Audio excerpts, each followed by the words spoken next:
बिस्मिल्लाहिर्रहमानिर्रहीम। अस्सलाम वालेकुम डियर स्टूडेंट्स।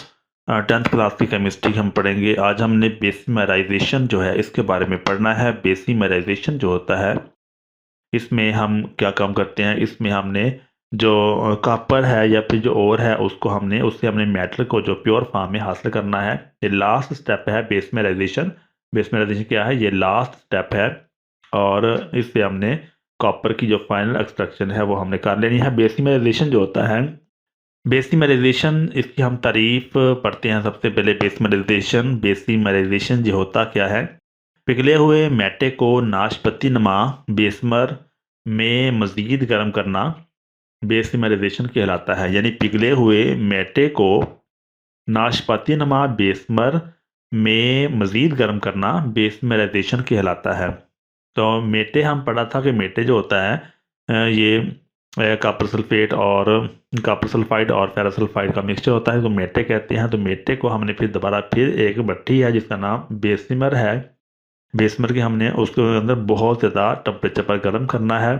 इस अमल को बेसिमराइजेशन कहते हैं। तो हम तारीफ को इंशाल्लाह समझेंगे। तो हम सबसे पहले ये देख लेते हैं कि जो मेटल है, मेटलर्जी है, उसमें जो प्रोसेसेस हैं वो कौन कौन से। ये हम पहले भी पढ़ चुके हैं कि जो मेटलर्जी है उसमें मंदरजा प्रोसेस होते हैं। नंबर एक था ओर की कंसंट्रेशन, इसमें हमने कंसंट्रेटेड जो ओर है उसको हासिल किया था।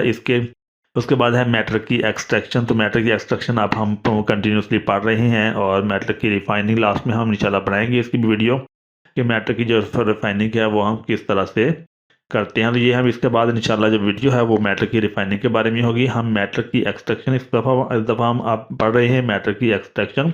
लेकिन जो और की कंसंट्रेशन है उसमें हमने पढ़ा था ग्रेविटी सेपरेशन और फ्राथ फ्लोटेशन प्रोसेस और इलेक्ट्रोमैग्नेटिक सेपरेशन। जो मेटलर्जी का प्रोसेस है उसमें हम जानते हैं कि ये वाले जो प्रोसेसेस हैं, ये वाले अमाल हैं, ये शामिल होते हैं। और की कंसंट्रेशन की जाती है, यानी और से जो मट्टी मुट्टी है वो अलहदा कर ली जाती है। मट्टी और जो बाकी गारा वगैरह होता है वो और से अलहदा किया जाता है। उसको ग्रेविटी सेपरेशन, फ्राथ फ्लोटेशन प्रोसेस, इलेक्ट्रोमैग्नेटिक सेपरेशन, ये वाले प्रोसीजर इस्तेमाल करते हैं हम जब हम और की क्या करते हैं, कंसंट्रेशन करते हैं। तो कंसंट्रेटर और से हम क्या करेंगे, मैटर की एक्सट्रैक्शन जो है वो करते हैं। तो कंसंट्रेटर और से जब हम मैटर की एक्सट्रैक्शन करते हैं तो मैटर की जब एक्सट्रैक्शन होनी है, कंसंट्रेटर और हमारे पास आ जाएगा। कंसंट्रेटर और से फिर हम क्या करेंगे कि इसकी केमिकल रिडक्शन करेंगे या फिर हम इलेक्ट्रोलिटिक प्रोसेस है उसके ज़रिए हम क्या करेंगे, मैटर की एक्सट्रैक्शन हम करेंगे। कंसंट्रेटर और से मैटर की जो एक्सट्रैक्शन है वो कैसे होती है, केमिकल रिडक्शन के जरिए होती है या फिर इलेक्ट्रोलिटिक प्रोसेस। दो प्रोसेस होते हैं। तो हम यहाँ पर सिर्फ केमिकल रिडक्शन जो है वो हम पढ़ रहे हैं। केमिकल रिडक्शन जो है इसमें केमिकल रिडक्शन में 3 प्रोसेस इस्तेमाल करते हैं। 3 हम इसके मराहिल में गुजारते हैं। पहला मरहला है रोस्टिंग। तो रोस्टिंग के अंदर फिर हम इसके बाद स्मेल्टिंग करते हैं। स्मेल्टिंग के बाद फिर हम क्या करते हैं, बेसिमराइजेशन करते हैं। तो रोस्टिंग भी हम पढ़ चुके हैं, स्मेल्टिंग भी हम पढ़ चुके हैं और बेसिमराइजेशन। रोस्टिंग में क्या था, रोस्टिंग में जनाब ये होता है कि रोस्टिंग में जिस तरह हम रोस्ट करते हैं, भट्टी में जब दानों को रोस्ट किया जाता है तो यही रोस्टिंग होती है। भट्टी के अंदर डालकर और को हम गर्म करते हैं और और को जब हम गर्म करते हैं तो उसको रोस्टिंग कहते हैं। स्मेल्टिंग भी हमने पढ़ा है। स्मेल्टिंग में भी हम भट्टी के अंदर हीट अप करते हैं और इसमें हम सिलिका डाल देते हैं और स्लैग वगैरह बनता है, तो स्मेल्टिंग कहते हैं। बेसिमराइजेशन अब हम पढ़ रहे हैं। तो रोस्टिंग क्या था, रोस्टिंग जब करते हैं तो हमें फेरस सल्फाइड हासिल होता है और क्यूप्रस सल्फाइड हासिल होता है। रोस्टिंग जब हम करते हैं तो क्या हासिल होता है, फेरस सल्फाइड और क्यूप्रस सल्फाइड, ये दो हमें अज्जा हासिल हो जाते हैं, फेरस सल्फाइड और क्यूप्रस सल्फाइड। और इसको हम कैसे ज़ाहिर करते हैं, क्यूप्रस सल्फाइड को CuS से ज़ाहिर करते हैं और फेरस सल्फाइड को FeS से ज़ाहिर करते हैं। तो ये था रोस्टिंग। रोस्टिंग करने के नतीजे में हमें क्या हासिल होता है, फेरस सल्फाइड और क्यूप्रस सल्फाइड हासिल हो जाता है। फिर हम इसकी क्या करते हैं, इसकी स्मेल्टिंग करते हैं। स्मेल्टिंग के अंदर हम इसमें भट्टी के अंदर डालकर गर्म करते हैं और बहुत ज़्यादा हीट पर जब हम गर्म करते हैं तो इसके अंदर हम सिलिका भी डाल देते हैं, तो स्मेल्टिंग होती है। स्मेल्टिंग में हम रोस्टेड और को सैंड फ्लक्स के और कोक के साथ हवा की मौजूदगी में ब्लास्ट फर्नेस में हम क्या करते हैं, गर्म करते हैं, इसको स्मेल्टिंग कहते हैं। तो स्मेल्टिंग में भी हम गर्म ही करते हैं, लेकिन जो भट्टी है वो ब्लास्ट फर्नेस है। भट्टी कौन सी है? ब्लास्ट फर्नेस है। और क्या डालते हैं हम इसमें?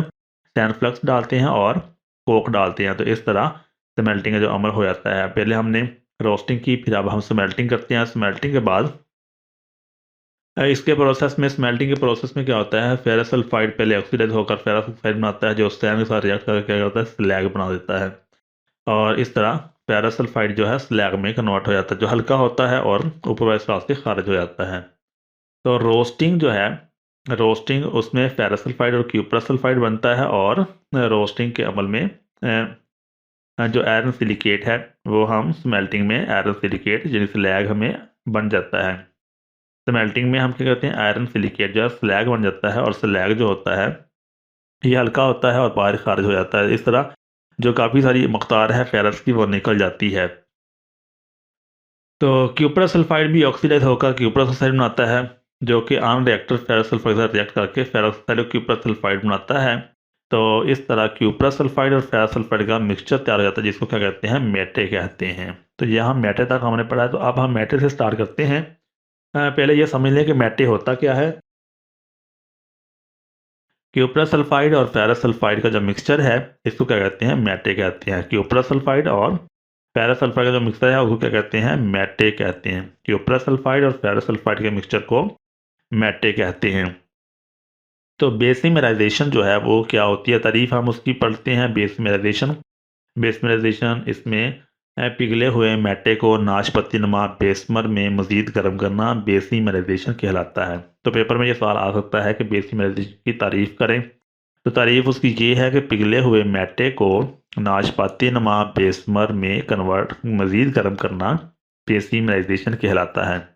पिघले हुए मेटे को नाशपाती नुमा बेसमर में क्या करना है, मज़ीद गर्म करना है। तो इसमें को बेसिमराइजेशन कहते हैं। ये है नाशपाती नुमा कन्वर्टर बेसमर, इसको नाशपाती नुमा है ये बेसमर। तो उसके अंदर हम मेटे को क्या करते हैं, मज़ीद हीट करते हैं। तो मेटा इसके अंदर डाल देते हैं और ये इसको हम ग्रीन हार्ड करते हैं, गर्म करते हैं बहुत ज़्यादा टेम्परेचर पर। तो इस अमल को बेसिमराइजेशन कहते हैं। तो बेसमर जो होता है, बेसमर उसको एक पीवट पर फिक्स किया जाता है। बेसमर जो हमने भट्टी देखी है उसको क्या कहता है, एक पीवट जो होती है, पीवट के साथ फिक्स किया जाता है, ताकि जिस तरह भी इसे घुमाना हो घुमाया जा सके। पिघले हुए मेटे को सैंड से मिलाकर टॉयर की मदद से बहुत गर्म हवा के झक्खड़ से गर्म किया जाता है। तो जो बेसमर है, बेसमर को क्या किया जाता है, एक पेवट पर फिक्स किया जाता है, ताकि बेसमर को जिस सिमत में भी घुमाना हो हम इसको घुमा सकें। और फिर क्या करते हैं, पिघले हुए मेटे को सैंड से मिलाते हैं। सैंड से मिलाकर टॉयर्स की मदद से, तो टॉयर्स क्या होते हैं वो हम देखते हैं। अभी हम इसमें टॉयर्स की मदद से गर्म करते हैं, हवा के झक्खड़ की मदद से गर्म करते हैं। तो ये हम देखते हैं कि जो टॉयर्स हैं वो क्या होते हैं, ये हैं टॉयर्स। यहाँ से जो हवा है, यहाँ से हॉट एयर जो है यहाँ से दाखिल करते हैं, हॉट एयर इसके अंदर जाती है, और ये पाइप लगा हुआ है, ये पाइप है, ये हवा का, गर्म हवा का पाइप है। यहाँ से ये वाले टॉयर्स हैं, और यहाँ से टॉयर से जो है ना गर्म हवा के जो झक्खड़ हैं वो हम पिघले हुए मेटे में डालते हैं।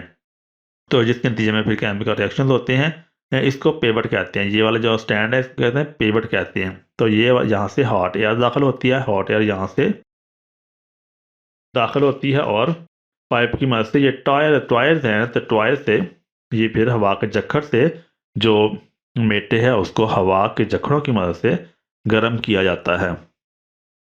तो फेरस सल्फाइड फेरस ऑक्साइड में ऑक्सीडाइज हो जाता है। फेरस सल्फाइड, वो फेरस सल्फाइड जो क्या है वो क्या होता है, फेरस ऑक्साइड में ऑक्सीडाइज हो जाता है, जो कि सैंड के साथ रिएक्ट करके स्लैग बनाता है, जो हल्का होने की वजह से ऊपर तैरता है। तो ये है फेरस सल्फाइड।